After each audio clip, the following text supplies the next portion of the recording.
गोपाल एक छोटी सी नाश्ते की दुकान लगाकर नाश्ता बेचने का काम करता था।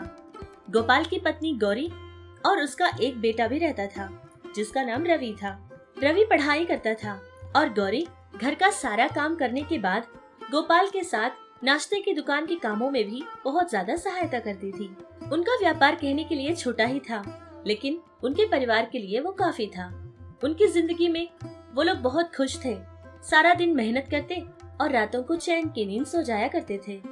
ऐसे ही कुछ समय गुजर गया था। कहते हैं ना कि जिंदगी हमेशा सारे लोगों की एक जैसी नहीं होती, और गरीब लोगों की तो बोलने की कोई जरूरत ही नहीं है।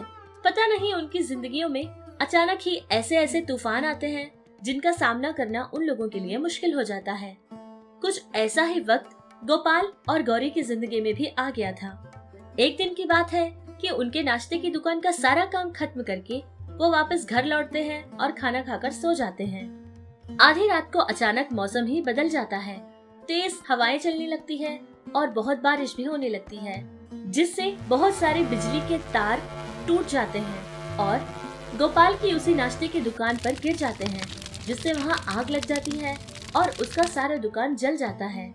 दुकान के अंदर नाश्ता बनाने के लिए जो गैस के सिलेंडर होते थे वो सारे भी फट जाते हैं, जिससे पूरी तरह से उनका दुकान जलकर राख हो जाता है। ये सारी घटना आधी रात के समय हुई थी, जिससे लोगों से उसको खबर नहीं मिली थी। सुबह सुबह का वक्त था कि उसके पड़ोस में रहने वाला रामू गोपाल के घर का दरवाजा पीटने लगता है। जोर जोर से चिल्लाने भी लगता है। गोपाल, अरे ओ गोपाल, जल्दी बाहर आ जा। पता है तेरे नाश्ते की दुकान का क्या हाल बन गया है। जल्दी इधर आ यार, तू यहाँ आराम से सो रहा है। रामू की ऐसी डरावनी आवाजें सुनकर गोपाल और उसकी पत्नी गौरी दोनों ही घर के बाहर आते हैं और रामू को देखकर गोपाल हैरानगी से पूछता है, क्या हुआ रामू? आखिर बात क्या है? तू इतना परेशान क्यों लग रहा है यार? इतनी जोर जोर से चिल्ला क्यों रहा है? और इतनी सुबह सुबह यहाँ क्या कर रहा है? कोई काम है क्या? अरे पागल यार, मुझे तेरे से कुछ काम नहीं है। अब मैं जो खबर तुझे देने वाला हूँ उसको सुनने के लिए तैयार हो जा। अपनी धड़कनों को थामे रख मेरे यार। तेरी नाश्ते की दुकान पूरी तरह से जलकर राख हो चुकी है। कल रात बहुत ज्यादा बारिश और तेज हवाएं चलने के कारण तेरी दुकान के ऊपर बिजली के सारे तार गिर गए थे, जिससे तेरी दुकान पूरी तरह से जलकर राख हो गई थी। मेरे भाई, अपने आप को संभाल। मुझे पास के गांव में एक काम था जिसको देखने के लिए मैं सुबह सुबह जा रहा था और मेरी नजर तेरी दुकान पर पड़ गई थी। वही बोलने के लिए मैं वापस आया हूँ। रामू की कही बात सुनकर गोपाल और गौरी की तो सांसें अटक गई थी। वो ऐसे ही जहाँ खड़ा हुआ था वहीं पर बैठ जाता है और बहुत ज्यादा परेशान होता है। दोनों पति पत्नी बहुत समय तक इस दुख से बाहर ही नहीं निकल पाए थे और कुछ समय बाद दोनों ने अपने आप को संभाला और जहाँ ये दुर्घटना हुई थी वहाँ पहुँच जाते हैं। अपनी दुकान को इस तरह से जलकर राख होता हुआ देखकर वो दोनों बहुत ज्यादा रोते हैं। लेकिन ये सब कुछ घटना आधी रात के समय हुई थी, जिससे उनकी दुकान को बचाने का उनके पास कोई मौका नहीं था। बेचारे दोनों ही बहुत ज्यादा दुखी होते हैं और मजबूर होकर दोनों ही कुछ समय बाद अपने घर वापस लौट जाते हैं। गोपाल बेचारा बहुत ज्यादा रोने लगता है, क्योंकि उसके सपनों का ये महल तो पूरी तरह से जलकर राख हो गया था। अब उसके पास जिंदगी जीने की कोई उम्मीद नहीं थी। एक ही बार में उनका परिवार सड़क पर आ जाता है। इस बात का सदमा उन दोनों को बहुत ज्यादा ही हुआ था। कुछ समय के बाद गौरी अपने आप में हिम्मत लाती है और फिर अपने पति से आकर बात करती है। सुनिए, जो कुछ भी हुआ उसके अंदर ना ही आपकी गलती है और ना ही मेरी। ये तो भगवान की मर्जी थी, और कितने समय तक आप ऐसे ही दुखी बैठे रहेंगे? हम लखपति नहीं है ना ही हम कोटीश्वर हैं, जो कि हमारी जिंदगी में कोई परेशानी या समस्या नहीं आएगी, बल्कि हम तो गरीब हैं, साधारण से लोग हैं। ऐसी परेशानियों का सामना करना तो हमारी आदत है ना। जैसे तैसे हम इस वक्त से भी गुजर जाएंगे। एक काम करते हैं, हम अपनी जिंदगी एक नए सिरे से शुरू करते हैं। हम फिर से मेहनत करेंगे और हम जीतेंगे। ऐसा मत सोचिए कि हमारे हाथ से सब कुछ चला गया और हमारे आगे बहुत सारी जिंदगी पड़ी हुई है। आत्मविश्वास को हमें कभी नहीं खोना है। अरे गौरी, तुम्हारे पास जितना आत्मविश्वास है उतना मेरे पास नहीं है गौरी। मैंने पता है कितनी उम्मीदें रखी थी उस नाश्ते की दुकान पर, लेकिन मेरे सारे उम्मीदों पर पानी फिर गया। अब मैं कुछ नहीं कर पाऊंगा। शायद आज के बाद मैं कोई काम नहीं कर पाऊंगा। मेरे अंदर इतनी हिम्मत नहीं है। आज के बाद शायद पहले जैसा मैं कभी नहीं जी पाऊंगा। मुझे थोड़ा समय दे दो, मुझे अकेला रहने दो। पत्नी से इतनी बात कहकर गोपाल वहाँ से निकलकर चला जाता है और फिर कुछ दिन ऐसे ही गुजरते हैं।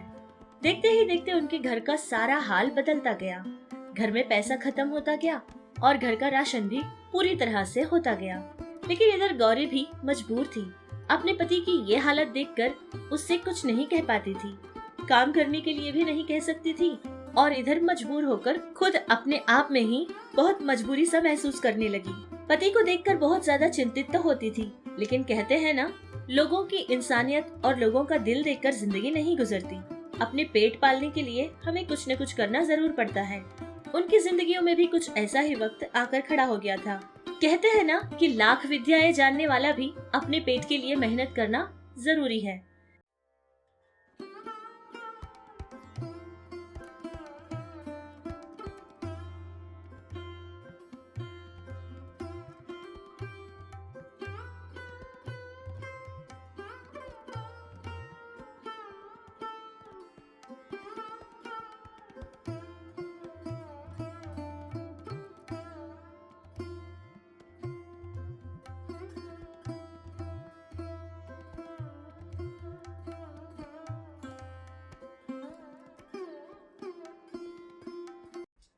अरे वाह भाभी जी, क्या कमाल की खीर बनाई है आपने। ये आपने बनाया कैसे, पहले ये तो मुझे बताओ। और आपको पता है, इतनी स्वादिष्ट खीर मैंने आज तक अपनी जिंदगी में पहले कभी नहीं खाई। अरे रामू भैया, इसमें कुछ भी मैंने अलग सा या नया सा नहीं किया है। मैं हमेशा की तरह आज भी वैसे ही खीर बनाई थी। लेकिन हाँ, पहले अलग बर्तनों में बनाया करती थी, लेकिन अब मेरे पास बर्तन नहीं है जिससे जिससे मैंने ये खीर को मिट्टी के बर्तन में बनाई थी। बस यही फर्क है, बाकी सब कुछ वैसा ही था। भाभी जी, मैं एक बात कहना चाहता हूँ। आपकी ये मिट्टी के बर्तन में बनाई हुई खीर ना बहुत ही स्वादिष्ट है। कुछ अलग ही मजा आया है इसमें। मेरे दिमाग में उसको खाते ही एक ख्याल आया था, आप मिट्टी के बर्तन में खीर बनाकर बेचने का काम क्यों नहीं करती, और उसका नाम भी मिट्टी के बर्तन की खीर ही रखना। लोगों में अच्छा असर पड़ेगा। नाम भी कुछ अलग है और इसका स्वाद भी बहुत ही अच्छा है। भाभी जी, मेरी बात मानिए, आपका काम बहुत अच्छे से चलेगा और आप चीजों की फिक्र ही मत करना। जो चीजें उसके लिए जरूरी होती है वो सारी की सारी चीजें मैं आपको लाकर दूंगा। इस तरह मिट्टी के बर्तन की खीर बनाने के लिए जितना भी सामान और चीजों की जरूरत होती थी, वो सारी चीजें रामू गौरी को लाकर दे देता है और गौरी मन लगाकर काम करना शुरू करती है। पहले तो वो बहुत कम खीर बनाती है, लेकिन बहुत जल्दी ही वो सारी खीर बिक जाती है, जिससे उसको बहुत खुशी मिलती है और दूसरे दिन कुछ ज्यादा खीर बनाती है। ज्यादा खीर बनाने के बाद भी वो खीर भी बहुत जल्दी ही बिक जाती है, जिससे उसको और ज्यादा खुशी मिलती है। अब गौरी सोचती है कि ये काम मैं जरूर करूंगी और थोड़ा ज्यादा करूंगी। इतना सोचकर दिन ब दिन वो ज्यादा खीर बनाती थी और दिन ब दिन वैसे ही वो खीर बिक जाया भी करती थी। मिट्टी के बर्तन की खीर ये नाम सुनकर सारे लोग उसको लेने में बहुत दिलचस्पी बताते थे और उसका स्वाद भी कुछ ऐसा ही होता था जो कि इंसान अगर एक बार खाता तो उसको दोबारा वो खाने का मन करता था। धीरे धीरे गौरी का ये काम बढ़ता गया, जिसको देखकर गोपाल भी अब पहले जैसा होता गया। उसके अंदर भी बदलाव आता गया।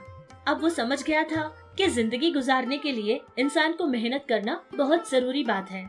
ये सोचकर वो भी अपनी पत्नी की सहायता करना शुरू कर देता है।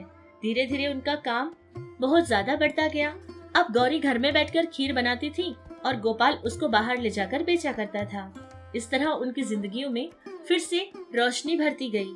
तभी ये सब कुछ देखकर गौरी समझ जाती है कि अब उनकी जिंदगी बहुत जल्दी ही बदलने वाली है और ये सब जिसकी वजह से हुआ था उसके पास जाकर बात करने लगती है। रामू भैया, मैं आपकी हमेशा शुक्रगुजार बनकर ही रहूंगी, क्योंकि अंधेरे से भर चुके हमारी जिंदगी में आपने उजाला लाया था। आप हमारी जिंदगी में एक दीप बनकर आए थे और हमारी जिंदगियों को फिर से आपने रोशनी बख्शी। अगर आप उस दिन हमारे पास नहीं आते और मेरी सहायता नहीं करते तो हमारा पता नहीं क्या हो गया होता। आपका ये एहसान मैं इस जन्म में कभी नहीं भूलूंगी और आपके लिए मैं कुछ भी करूं कम ही पड़ जाएगा। अरे भाभी जी, ये आप कैसी बातें कर रही है? मुश्किल वक्त में अगर मैं आपके पास आकर कोई सहायता मांगूंगा तो क्या आप मुझे छोड़ देंगे? नहीं ना। और वैसे भी भाभी जी, गोपाल मेरा बहुत अच्छा दोस्त है और दोस्त की परेशानी को जानने के बाद भी एक दोस्त होने के नाते मैं उसकी सहायता नहीं कर पाऊंगा तो मेरा तो जीना ही बेकार है ना। अरे भाई, वैसे ये सारी बातें सुनने के लिए मैं नहीं आया हूँ। देखो ना, मैं कितनी बड़ी बर्तन लेकर आया हूँ और इसमें भर के मुझे खीर चाहिए भाई। और एक बात कह देता हूँ, मैं इनका 1 रुपया तक नहीं दूंगा। हाँ, मुझे सब कुछ मुफ्त में चाहिए। इस तरह जो खुशियाँ उनको नहीं मिली थी वो रामू की वजह से उनकी जिंदगियों में उनको वापस मिल जाती है। इसीलिए तो कहते हैं कि खुशी हो या गम हो, एक अच्छा सा साथी हर इंसान की जिंदगी में होना जरूरी होता है।